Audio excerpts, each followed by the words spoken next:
Πάμε στο μεγαλύτερο και πιο δυνατό τένοντα του στροφικού πετάλου, τον υποπλάτιο.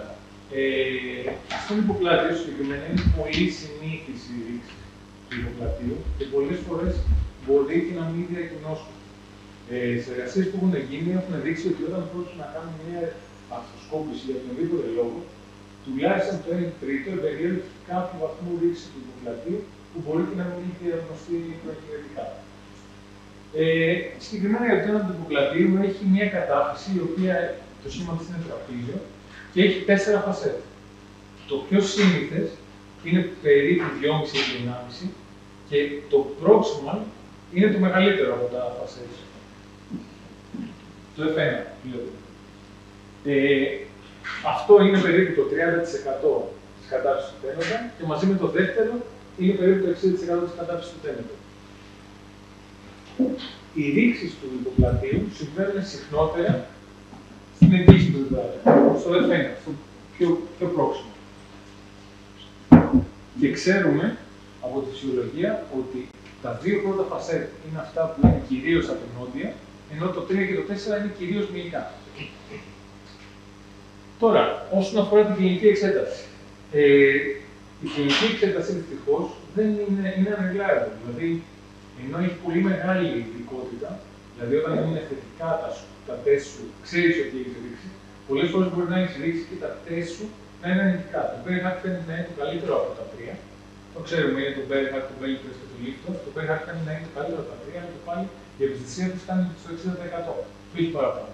Δηλαδή, όταν πάμε για να κάνουμε την επέμβασή μας, πρέπει να έχουμε ήδη φτιάξει μια εικόνα στο μυαλό μας περί τίνος πρόκειται. Άρα, η κλινική εξέταση είναι μείζωνος σημασίας και το ιστορικό. Από εκεί και πέρα η μαγνητική, η οποία βέβαια θα πρέπει να ξέρουμε να την διαβάσουμε και πρέπει ο ακτινολόγος μας να είναι καλό. Ακόμα και έτσι, στο να δεις πραγματικά τη ρήξη του τένοντα, τη βλέπεις περίπου στο ποσοστό 60%. Είναι σημαντικό, όπως είπε και ο Χρήστος στην προηγούμενη ομιλία, να κοιτάς και τα έμμεσα σημεία. Δηλαδή, μίλησε για ρήξη του pulley system. Τι θα γίνει όταν έχει ρίξει το pulley system? Ο τένοντας του νησματάς κεφάλου του κεφάλου θα έρθει μπροστά. Το pulley system και ο υποπλάτιος είναι έτσι. Όταν έχεις ρίξει του ενός, πρέπει να υποκριθείς ισχυρά και ρίξει το άλλο. Έχοντας στο μυαλό μας αυτά τα σημεία, η ευαισθησία μας μπορεί να ανεβεί στο 86%. Μπαίνοντας λοιπόν, θα πρέπει να έχουμε όλα αυτά στο μυαλό μας. Ακόμα και όταν κάνουμε τη διαγνωστική μας αυτοσκόπηση, θα πρέπει να κάνουμε μανούβρες προκειμένου να ψάξουμε, να πάμε για να βρούμε τη ρήξη του υποπλατείου. Γιατί αλλιώς θα τη χάσουμε. Μία από τις μανούβρες είναι αυτή που βλέπετε εκεί, posterior liver push-up. Όταν το κάνεις αυτό, ανοίγεις περισσότερο την κατάφυση του τένοντα. Όταν ψάχνεις να βρεις, θα σας δείξω λίγο πάλι τη διαφάνεια εδώ. Όταν ψάχνεις να βρεις αν ο τένοντας αυτός έχει τη ρήξη, πρέπει να κοιτάξεις round the corner. Πρέπει δηλαδή το αυτοσκόπιό σου να δει εδώ πέρα. Κάνοντας αυτή τη μανούβρα που δείξαμε προηγουμένως, δίνεις περίπου 5 με 10 χιλιοστά ώστε να δεις παραπάνω. Ένας άλλος τρόπος, που κάποιοι συνάδελφοι χρησιμοποιούν, εγώ δεν το χρησιμοποιώ, αλλά γίνεται, είναι να χρησιμοποιήσεις ένα αυτοσκόπιο το οποίο βλέπει round the corner. Δεν υπάρχει σε πολλά νοσοκομεία δυνατότητα να έχουμε 2 διαφορετικά αυτοσκόπια, αλλά ιδανικά θα θέλαμε να κάνουμε αυτό γιατί έτσι θα μπορούσαμε να δούμε round the corner και να μην κάνουμε αυτές τις ρήξεις. Σε πλήρη λήξη του υποπλατείου. Δεν θα μπορούσε να υπάρχει ομιλία που μπορείς να μιλήσουμε για το coma sign. Τι είναι το coma sign? Το coma sign είναι ουσιαστικά η συνδρομή, αυτό που είπε και ο Χρήστος προηγούμενο, του άνω κλινοπραχιόνιου και του κορακοπραχιόνιου, που είναι αυτή εδώ, που ονομάζουμε coma tissue, και των ινών του υποπλατείου που μαζί δημιουργούν αυτό το σημείο κόμματος. Η κορυφή του κόμματος είναι αυτή που πρέπει να έρθει και να ξαναμπεί στην αρχική της θέση. Άρα, έτσι με αυτόν τον τρόπο ξέρουμε πού πρέπει να ξαναπάρουμε την τάση και πού πρέπει να ξαναβάλουμε τον υποπλάτειο μας στο τέλος της επέμβασης. Είναι πάρα πολύ βοηθητικό. Τώρα, ο τένοντας του δικεφάλου και ο τένοντας του υποπλατείου έχουν μια πολύ στενή σχέση. Ο Χρήστος είπε ότι είναι biceps pillar και αυτό είναι πάρα πολύ βοηθητικό όταν πρόκειται για ρήξη του υποπλατείου. Δηλαδή, όταν θέλεις να φτιάξεις ένα υποπλάτειο, ο τένοντας του κεφάλου είναι μέσα στη μέση. Εδώ είναι μια εργασία που μας έρχεται από τη Γαλλία, η οποία είναι η κατεξοχήν biceps pillar. Εδώ θα δείτε ότι αυτοί πάρα πολύ ωραία πήραν όλα τα περιστατικά τους που είχαν κάνει αθροσκοπική σειραφή του υποπλατείου, 218 στο νούμερο, και κάτσαν να καταγράψουν επακριβώς σε πόσους από αυτούς ήταν φυσιολογικό το biceps shift, ήταν φυσιολογικό το κόμπλεξ του πουλί. Βλέπετε ότι ήταν σε ένα 7,8 το shift ήταν φυσιολογικό. Σε ένα 24,8 το πουλί ήταν φυσιολογικό, το anterior πουλί ήταν φυσιολογικό. Σε 4,4% ήταν center το long hip του biceps, ήταν στη θέση του, έτσι. Και σε ποσοστό 20,6% ήταν φυσιολογικός ο τένοντας της μακράς και πρώτου κεφάλου. Πόσους από αυτούς τους δικέφαλους διατηρήσανε από τους 218? Η απάντηση είναι κανένα. Τους φάγανε όλους. Κάνανε είτε νοτόδεση είτε νοτομή. Αυτό σίγουρα κάνει τη ζωή πιο εύκολη. Τώρα, εγώ δεν τους σκοτώνω όλους, αλλά προφανώς όταν τους κόβεις, κάνεις τη ζωή σου πιο εύκολη, ειδικά όταν πρόκειται να κάνεις ένα repair του υποπλατείου. Ένα debate στην βιβλιογραφία, single or double row repair, δεν φαίνεται να έχει πολύ μεγάλη διαφορά στα τελικά αποτελέσματα. Αυτό που πρέπει να έχουμε στο μυαλό μας, και αυτό το classification έχει έρθει από τον κύριο εκεί το λαθό που είμαστε αγκαλιά, είναι πώς διαφοροποιούμε τις ρήξεις του υποπλατείου. Όπως είπαμε, το Type 1 και το Type 2 που αφορούν το πρώτο το facet, που είναι το 80% των ρήξεων, είναι και τα πιο συχνά.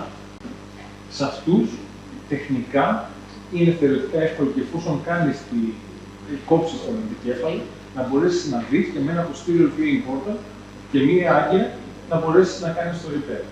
Μπορεί να είναι ή μερική ή και πλήρης ρήξη, αλλά μιλάμε μόνο για το επάνω facet, το πρώτο facet, που σημαίνει ότι οι υπόλοιποι στέλνοντας είναι στη θέση του, αλλά δεν υπάρχει retraction. Τα πράγματα γίνονται πιο δύσκολα όταν μιλάμε για μία ρήξη που αφορά και τα υπόλοιπα facet. Είτε το τύπο 3 είτε το τύπο 4. Τότε μιλάμε για retraction. Έτσι, ο τένοντας έχει αρχίσει και έχει απομακρυνθεί. Και τότε πάμε σε αυτή την εικόνα που είδαμε προηγούμενα. Όπου ο τένοντας πλέον δεν καταφύγεται εκεί. Εκεί είναι πολύ βοηθητικό το κόμμα σάκι. Εκεί ο τένοντας του κόρακο βραχιονίου δεν θα αφήσει τον υποπλάτειο να φύγει τόσο που να μην τον βλέπουμε. Θα είναι κάπου εκεί. Και λειτουργεί βοηθητικά προκειμένου να πάρουμε την κορυφή και να την ξαναβάλουμε στην ανατομική μας θέση. Σε αυτές τις ρήξεις θα πρέπει να σκεφτεί κανείς, αν δεν μπορεί να δουλέψει με την πίσω πόρτα, να δουλέψει με αυτό το είπε ο Χρήστος, να πάμε με μια αντερολάτραλ πόρτα, οπότε να δούμε και τη ρήξη διαφορετικά, να μπορέσουμε να τη δούμε από μπροστά. Εδώ έχω μια εικόνα, αυτή είναι η εικόνα. Έτσι φαίνεται από μπροστά. Που σημαίνει ότι είναι πιο εύκολο να το πάρουμε και να το ξαναφέρουμε πάλι στην ανατομική του θέση. Έτσι. Και τέλος, υπάρχει το Type 5, που μιλάμε για πολύχρονιες ρήξεις, που είναι chronic retraction, μιλάμε για λιπόδη εκφύλιση του τένοντα. Σε κρίση, κατά πάσα πιθανότητα, η αρθροσκοπική είναι καλό να κάνει μια διαγνωστική αρθροσκόπηση ανεξάρτητα, αλλά μπορεί να χρειαστεί να καταφύγει σε άλλες λύσεις, στην μεταφορά ή τέλος πάντων ο τένοντας σου να μην σου έρχεται. Και σε αυτές τις πιθανότητα θα χρειαστεί να πας ανοιχτά.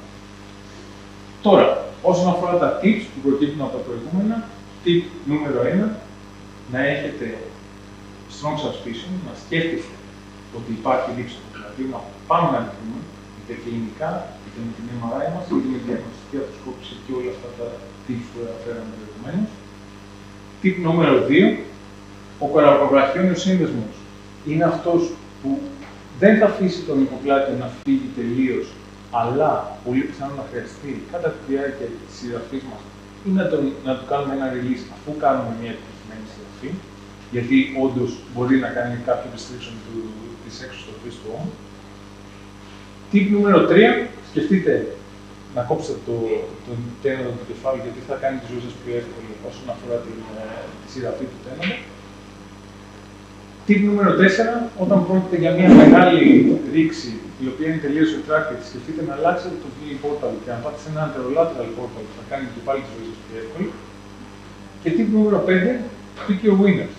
Να πάρετε, να κάνουμε τη σειραφή μας στους κατάλληλους ανθρώπους. Εδώ η Shirley, που πίνει το σέρι της, είναι 112 χρονών. Παρά το γεγονός ότι έχει ένα complete retraction του τένοντα του πλατείου, κατά πάσα πιθανότητα δεν θέλει να το κάνει. Εντάξει. Ευχαριστώ πάρα πολύ.